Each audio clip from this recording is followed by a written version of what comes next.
Civil War began as a war to preserve the Union, but it actually transformed American society and the economy. That's why it's also known as the Second American Revolution.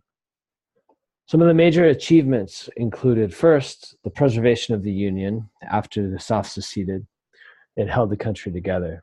Um, Also, slavery ended.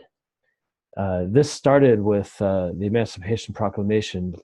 Lincoln at first was very hesitant to free the slaves, uh, but by 1862 he decided on the necessity of freeing the slaves in order to support the war effort. He signed the Emancipation Proclamation on January 1st, 1863, which freed all the slaves in Confederate-controlled areas.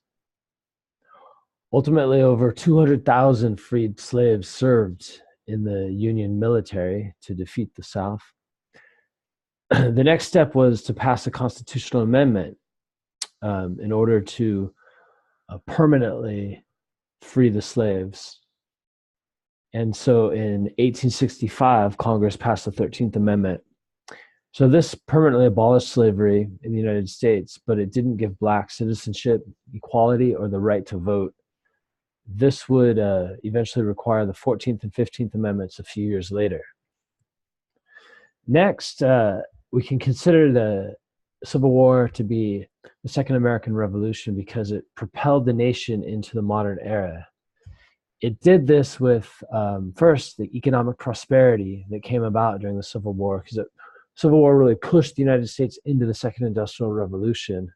The war effort relied heavily on the North's production capacity and the increase in manufacturing. This allowed for the accumulation of wealth and the prosperity of capitalist entrepreneurs. And it showed that the United States now was committed to rapid economic development.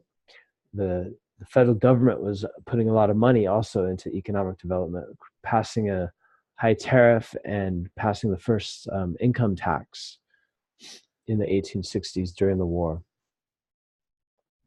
The Homestead Act, also passed during the war in 1862, offered 160 acres of free land to Western settlers to settle in the West and establish homesteads of 160 acres to farm the land and develop agriculture in the West. And so this significantly increased the agricultural production, and over 400,000 families eventually gained land and farms and moved to the West.